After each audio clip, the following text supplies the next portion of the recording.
Hello and welcome to Empowering Workplaces. We're so excited to kick off 2023 with our special guest, Dr. Andrea Hollingsworth, a psychotherapist and former university professor who works with organizational leaders to help instill cultures of compassion in workplaces.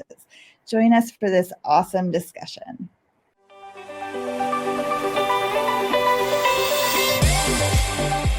Welcome to Empowering Workplaces, a show for everyone who wants to make work better and more fulfilling. We are your hosts, culture designer Maddie Grant and organizational psychologist Sonia Lucina. Join us in today's awesome conversation. Welcome to the Empowering Workplaces podcast, Andrea. It's so lovely to have you here. I'll let you introduce yourself in a second, but first, I just wanted to say how lucky I feel that our paths crossed, and I'm so grateful to our mutual friend Eric that put us in touch. And I think every conversation that you and I have had over the last several months, I just absolutely admire what you do. I love the difference that you're making in workplaces, that you're making in people's lives. And today we're going to talk about a topic that's so near and dear, I know, to both mine and Maddie's hearts. And I've just been so impressed with how you approach compassion in the workplace, that it's something that you've made a focus of your work, and you work with organizations on it to instill it more into their business. And I know that sometimes that's not necessarily an easy feat, and that there's still many opportunities for us to work with organizations to just prove the importance of it and show just how critical it is. So it is just such an absolute honor and pleasure to have you on this show today. And before we dig into our discussion and the million questions that I have for you, please tell our audience just a little bit more about your background, about yourself, and then we'll jump into our dialogue. Oh, Sonia, it is so awesome to be here. I've been looking forward to this, and the admiration is mutual. I love what you're doing in the world, and I think we have so many mutual passions for empowering working people to feel better and do better work. So yes, I am a therapist, as you said. I'm a former academic, though. I spent many years in ivory towers, and in 2016, I left that world, and I'm now doing other things. So when I was a researcher and a professor, compassion was one of my interdisciplinary research topics. I was always just really fascinated by, what is compassion? Is compassion a personality trait in people, or is it more of a skill that can be cultivated in people? Kind of like you can cultivate a good golf swing or something.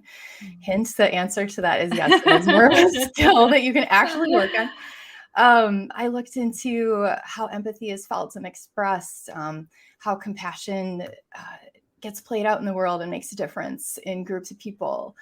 And so now, in addition to my work with my therapy clients, I work with organizational leaders to help them with the skill of compassion in their leadership style, and also really thinking about communication practices and structural changes that they can make to create a culture of compassion in the workplace, which can make really just a huge difference when it comes to wellness and performance and productivity for people. I love that. And I love that you're doing that work, because there's so much talk, I think, in our field, especially over the last few years, about upskilling and reskilling and what skills do you need to be successful and what's in shortage. And then also people talk about hard skills and soft skills. And I think many researchers have said, well, wait a minute, these things that we talk about as soft skills oftentimes are like really hard to master, but are so critical. And they're this foundation of so many different jobs. And one thing that I've really appreciated, even though COVID brought so many difficulties and complications in many different ways, is that in many ways, I think it helped more people realize how important empathy is, how important compassion is in the way that we interact with people at work. And I think before, maybe if you think, I oftentimes think about the podcast and the conversation between Adam Grant and Brene Brown and Simon Sinek that said, like, maybe 10, 20 years ago, none of us would have a job in this field. And I think back to when that was probably around the time I started my career about 20 years ago, that at that point, still a lot of interactions between people, you expected them to be much more formal and maybe cold. I don't know if that's the right word, but there was a certain way you expected to interact with people at work in a different way that you were expected to interact with people in your personal life. And I love that over time we're seeing that change, and that a lot more organizations and a lot more people are saying like, no, like it's so critical for us to recognize that everybody else is a person and that they're going through different things. And then how do we in some ways maybe redefine this conduct in the workplace, and what are the rules behind it, and how do you practice compassion in such a way that still makes, helps people be productive and doesn't necessarily go against it. And so those are all the things that we're going to talk about. But I know one of the things that we wanted to talk about at the beginning a little bit is this maybe distinction between empathy and compassion, and what is empathy and what is compassion, and how do you start to build towards that compassionate workplace, and what are some of the things that you've seen in your work? Yes. Well, first of all, I just want to comment on what you were saying earlier about really people leaning into these questions about, how do we take better care of people in the workplace, and that being something that's on the radar now versus before. And I just have to say really briefly that I do think that we are emerging, especially in the past few years, from a time of collective trauma. There's a mental health crisis. People are suffering everywhere. And of course, they're suffering at work, right? So our nervous systems are still not over what we've all been through, especially in the past 3 years. And it does just keep coming. I mean, we've got politics, we've got the economy, we've got climate stuff, we've got racism, we've got the mental health crisis, we've got, if you're in Minnesota, we've got winter. I mean, it's just like we all need better care in all areas of our lives, and because we're doing our best, but we're working through some trauma. So that's kind of like the on the ground starting point for me, that I like to just start by naming the obvious there. But the other thing is that, yes, empathy and compassion, as you said, they kind of get elided in people's conversation. And I think, of course, I've done it myself, and it's easy to just sort of, well, that's kind of means the same thing, but there is a bit of a distinction to be made. So you can empathize with anyone who's feeling anything. Empathy just means feeling with somebody, being able to really tune into their state of mind, to their emotions, to what they're going through. Compassion is a little different in that, so it's etymologically, it's rooted in the Latin cum and pati, which means to suffer with. So we are tuning into somebody who is in pain when we're talking about compassion. Somebody who's stressed, who's struggling, who's maybe burned out, who's dealing with some kind of a toxicity in their life. And we're trying to understand and feel with them. But then very importantly, we're doing something. Compassion has an action component. So it's empathy plus action to try to alleviate the suffering. And sometimes it's the nature of suffering that there isn't a lot we can actually do to make it better. And sometimes our best efforts to make it better actually only make it worse.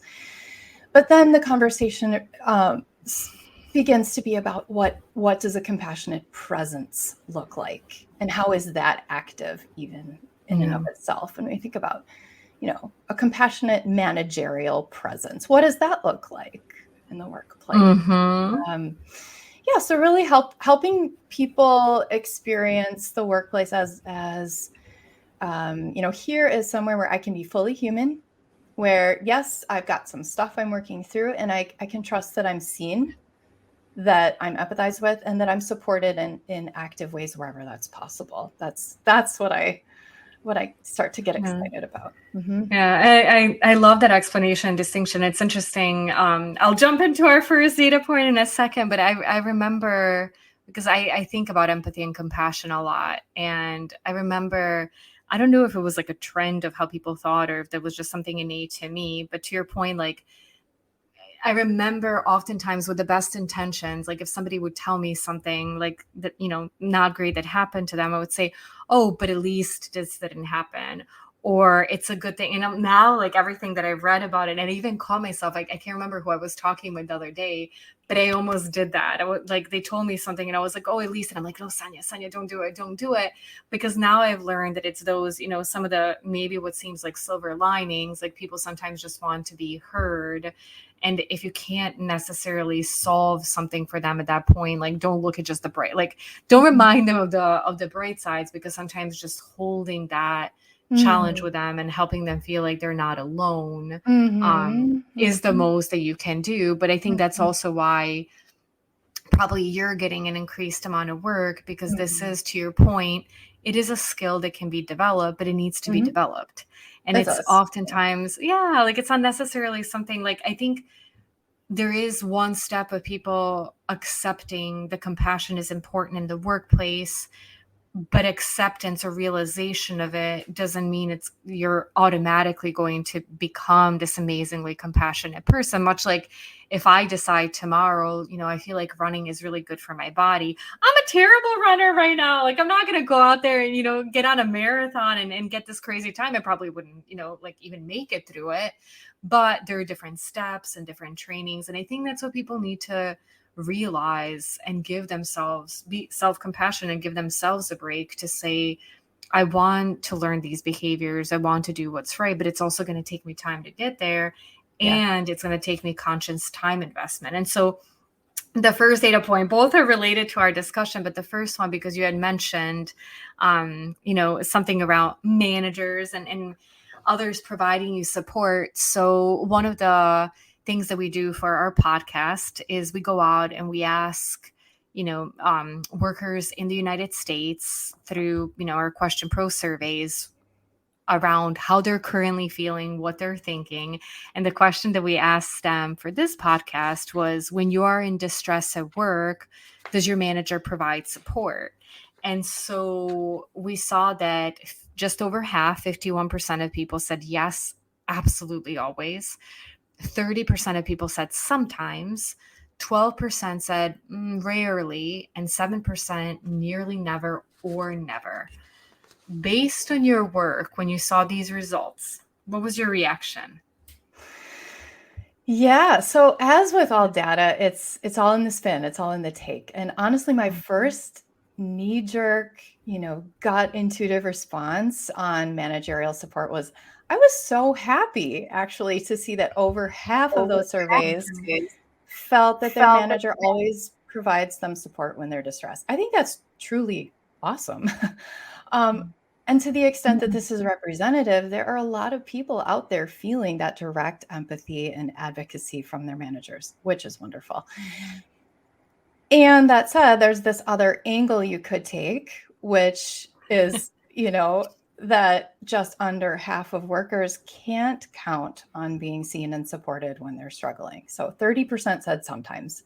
That's a fair amount of inconsistency when it comes to that support. And nearly 1 in 5 say rarely or never. That's a fair amount of silent struggle in the workplace. So, I think, we'll get into the question on self-compassion too, which sometimes is the trickier part. But I was both encouraged and happy, but then I took a step back and went, but wait, there's still a lot of people who need more consistent support at work. Yeah. Oh, it's so interesting that you say that, because for me, coming from a research background and similar passions as yours, I've learned over time. So when we would ask a different guest different questions, like my initial reaction would be like, oh, but 49% like, didn't say always and it should. And a lot of our guests would say, yeah, Sonia, but you got to remember we're coming from a certain reality. And although that's the potential goal, it's probably at least very optimistic to your initial interpretation to say at least a lot of people can rely on their managers, which probably if we asked 10 or 20 years ago, my guess, I don't have the trend data from then, but my guess is that the results would be pretty different. Now, what we do with those results and what organizations do, like the work that you do, is really important, because it's to say, well, if the results are relatively split, where do I fall as an organization? And how consistent are my managers in providing that support? Because in a lot of the research that we do, oftentimes we'll find that it's not necessarily based on the overall culture, but it is actually manager dependent. And you might have some organizational values that emphasize that this is an importance in the organization, but maybe your managers are not delivering on it consistently. So exactly where your work comes in, or even maybe for individuals to say, if I'm building out this network, and if I feel like I generally get along with my manager really well, but maybe this is not an area of his or her strength, where else can I find the support in the workplace so it doesn't make me directly dependent on that person? So to your point, I feel like it's encouraging to see the results. And then I think there are also some relatively like good and actionable things that individuals and organizations can do, because I don't think the work is done, right? I don't think either one of us are saying like, wow, these numbers are amazing. Like, Andrea, you can go find a different calling now because your job is done. Like, no. Like the good news is that it's not doom and gloom. And like, how in the world are you going to make a difference? But there's certainly still a pretty big opportunity. And then we'll look at the next data point, because to your earlier comment, there's also a big thing about self-reflection and what do we do, right? So we turn to others for support and compassion, but how do we treat ourselves? And one of the things that I've really loved, that I found in conversations with my friends and things that I've been reading, even, in articles and social media, is the number of people who are saying how much focus they're going to place on themselves this year. And more in the sense of where before you would read a lot about, I'm going to accomplish this and I'm going to push myself harder and I'm going to hustle and I'm going to do X, Y, and Z, is people giving themselves grace and people realizing that maybe they've been too hard on themselves and that it is a work in progress and that they are going to practice more self-compassion. So anyways, without going much further into that, because I do want your take on it, our next question, again, sample size of 300 workers across the United States, is when you make a mistake at work, to what extent do you respond with self-kindness versus self-criticism? So 30% said almost always with self-kindness. 15% said more often with self-kindness than self-criticism. 25% said equally with self-kindness and self-criticism. 21% said more often with self-criticism than self-kindness. And 10% said almost always with self-criticism. What is your take on this one? I mean, I've never seen almost a more even distribution it's across responses. It's like there's that curve right there. So it's interesting. In my work with organizations, self-compassion is usually the trickier part for people. I feel like this data reflects that a bit, but as you said, it was pretty evenly distributed. So it's often the case that people are better at being more attentive and more empathetic and more actively kind and compassionate towards others than they are themselves, right? And as you said, this is getting more airtime out there. People are paying better attention to self-care and self-kindness and wellness in all areas in their professional lives.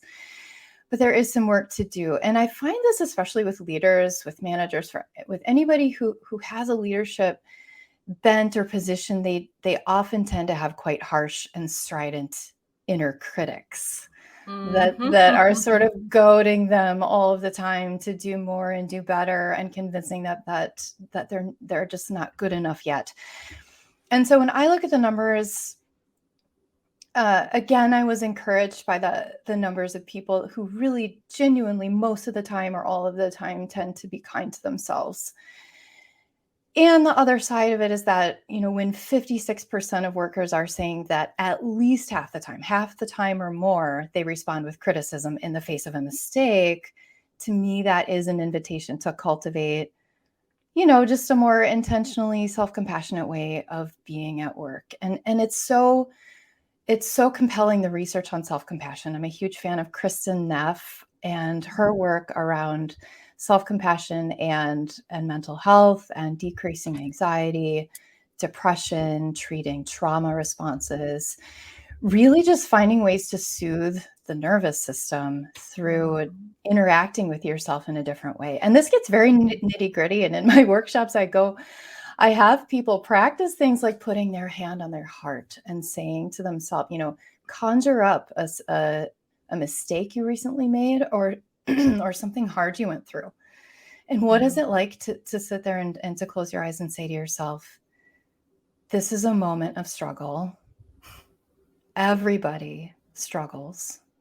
May I be kind to myself in this moment? So you're noticing what you're going through. You're remembering that everybody goes through crap, through hard times. Everybody makes mistakes. You're not alone. And then you are intentionally choosing to be kind to yourself. And that can be something as simple, if you're at work, as I'm going to get up and stretch and refill my water bottle. And and that's going to be my way of distracting myself from this mistake I made on this spreadsheet, because it's doing me no good to obsess about that right now. It gets into just your practices at work, the way you relate to yourself. Are you able to bring yourself out of those spirals of self-criticism that we all get into sometimes? And it really does make a difference. People think that if they stop haranguing themselves, that their performance and their productivity is going to go down, and it's actually the opposite. It makes you a much more resilient, creative, bold, just a more well-rounded, well-functioning person when you can choose kindness, and you can get out of those spirals a little bit more quickly. So, Oh, you're speaking right to my heart. So I've personally done a lot of work around this, particularly in the last year and a half. So when I started therapy again, I went to my therapist and I said, I need you to help me find, like, I want to feel ownership of everything that happens in my life, because I feel like, and how do I do that more effectively, was more approach to her, because in my mind, it was everything that happens to me, if I feel accountable for it, then I can control it and change it. And she was like, oh, Sonia, no.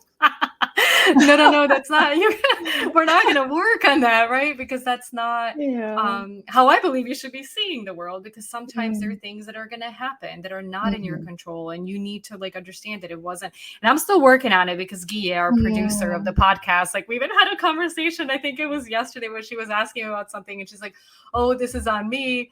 And she said, no, but I don't really think it was. Like, no, but, and I'm like, oh my God, obviously, work in progress, this takes time.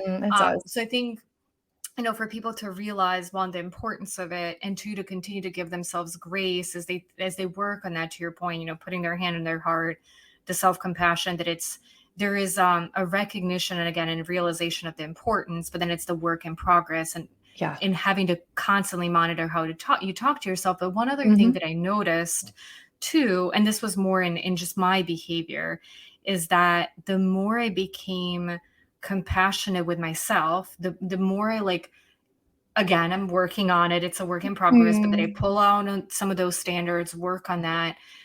Actually, that helps me be more compassionate with others, where I think even before I tended to be more of the self-critic, because again, wanting to believe that I control different things, because if I control them, then I can fix them. But I realized that sometimes my expectations of others were also maybe more elevated than they should have been. And so it's almost this work in parallel that I think has helped me become more compassionate with myself, and in turn has also helped me understand others, and understand these are some of the things that maybe I expect, but maybe these are, not the way to communicate them, or maybe these expectations are unreasonable, etc. So I love the work that you do, and I think there's so much importance to it. And for the sake of time, I feel like this needs to be a 20-hour long podcast, but maybe let's talk a little bit about what organizations can do. So what does compassion in the workplace look like if somebody is sitting here, whether they're an individual contributor or a manager that's, leading a team, and saying, I'm completely bought into this concept. What can I start to do? What does this look like? What are some recommendations you would have for them? Absolutely. So let me give you some things you can start doing today. Some small steps that you can take that might help make a difference around this compassion workplace. So first of all, I would say a lot of people feel like they don't have permission to care fully about those on their team, their direct reports, as like full human beings, to ask questions that really get at how people are actually doing. And I'm not saying that you need to be you don't need to be a therapist at work. That's not what I'm going for here. But when people realize that you are a leader who has set an emotion norm where their full humanity is welcomed, where they can bring things to the table like, yeah, that thing that happened yesterday in the news actually is impacting me today. It's getting me down and I'm feeling sad and I'm having trouble forgetting about it. And you can have an honest conversation around that as a manager. It really can make a difference. And that kind of dovetails into vulnerability too. And this is another thing I would say. So give yourself permission to care about people as full people. If you don't feel like you have that permission, just give it to yourself. Mm-hmm. But then also be willing to share appropriately about aspects of your own emotions that maybe you wouldn't have before. And again, I'm not saying you need to, bear it all or have it be some kind of a confessional with those that you're leading. But, getting on a Zoom call and saying something in the aftermath of a societal event that impacts us all, having some kind of an acknowledgement of how that's impacting you. Yeah. And maybe taking a moment of silence and giving everybody permission to just sit with their emotions for a second before you dive into whatever project. Really, I mean, that's not weak. That's very strong as a leader. Yeah. And that builds trust and it builds connection because it really is about connection. Another thing I would say is stop asking, how are you? If you're really trying to make a connection with, because this is a question that actually means nothing usually. People just brush it aside. It's basically a way of saying hi. So before you check in with your team member, if you're a leader, take a minute to think back to maybe something that this person went through that was kind of hard, kind of a struggle. Maybe they had a really tough project last week that they pushed through, but it was exhausting. And so instead of saying, how are you, just say, hey, that project last week, oh my goodness, that was a lot. Have you recovered from that? Because, by the way, good job. But how are you holding up after that? That was really quite something last week. Something very specific around, because it communicates that you noticed that they went through something difficult. You held them in your mind, and then you cared enough to follow up about it. And that's much more powerful than a simple, how are you? Do I have time for one more? Yes, please. I'm going through this. I'm like, I have so much I could say. The other thing is that, so Haugard and Carter came out with a book last year called Compassionate Leadership, which is just a fantastic read. I highly recommend it. But one of the phrases in that book is busyness kills the heart. And I love that it's such a succinct way of saying that when we are overwhelmed and overloaded and when we're prioritizing our tasks over our people, it is really hard to instill compassion into your work culture. And so to the extent that you're able to prioritize people over tasks, obviously everybody has to get stuff done at work, but really just making that space for people, making that time for people is so important, and taking time yourself to slow down and to prioritize and to pare out the things that aren't necessary so that you have that bandwidth for others. And then I would just suggest one more thing, which would be to try self-compassion at work. Sonia, you were saying earlier that self-compassion and compassion for others in your life, you've seen that they're linked, that when your expectations for yourself are maybe a little bit unreasonable, that can maybe sometimes come out in your interactions with others. And I think that's something we can all relate to. When we're around someone who is used to giving themselves grace in the face of a mistake or in the face of a challenge, they tend to like ooze that out to you too. And it's, for me anyway, I'll speak for myself. For me, that is motivating. That's not an excuse to slack off. That's like, oh, you mean I have some wiggle room here, and it's okay if it doesn't go perfectly, so I can bring it because it's safe. Like that's an invitation to really excel.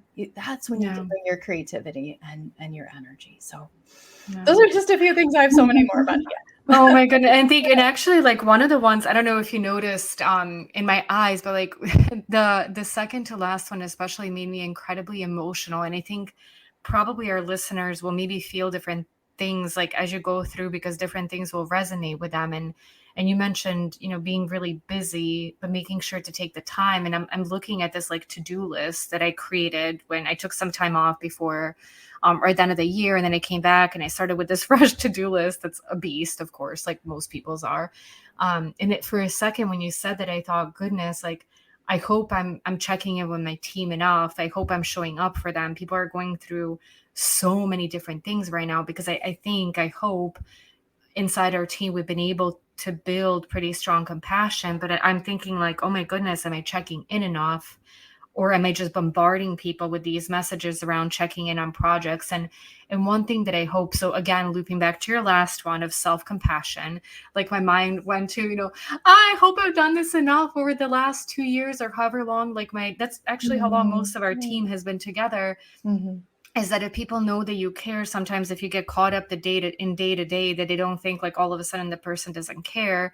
But then the other thought that I had is I need to add that to my to-do list to make sure, to your point, that I ask everyone how they are, but to really do it mindfully, purposefully, and set aside enough time for those conversations. Because again, I try to do it on a continuous basis, but sometimes you don't know if your team member is going through something. And if you don't open that door proactively, they maybe still don't feel comfortable enough to bring it up, but it's weighing them down. So like you mentioned that, and I just felt this like surge. And so I had to explain myself, because I don't know if you noticed as you were talking that like my eyes just like swelled up. But Andrea, thank you from the bottom of my heart for sharing all of these things. Maybe we can follow up and do some kind of a blog post, because again, like I feel like so much more to talk about, but yeah, I think you uncovered so many different things. I appreciate you sharing so many practical action steps and items with people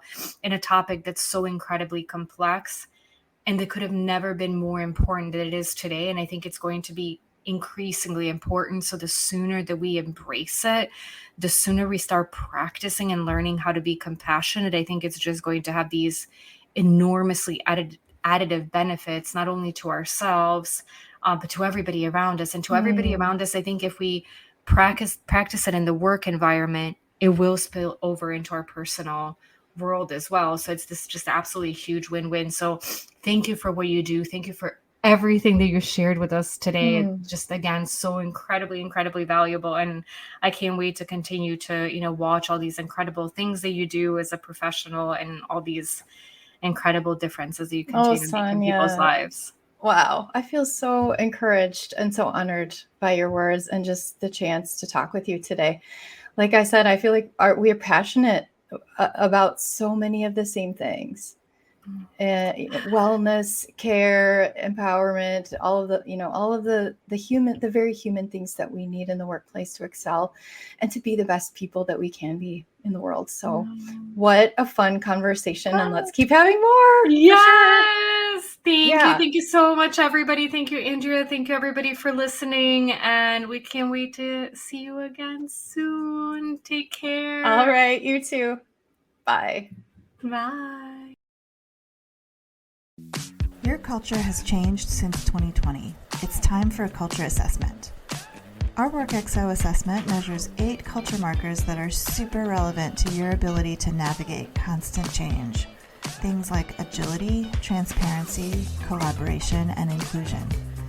And it tells you whether you have the archetypal culture patterns that might be holding you back.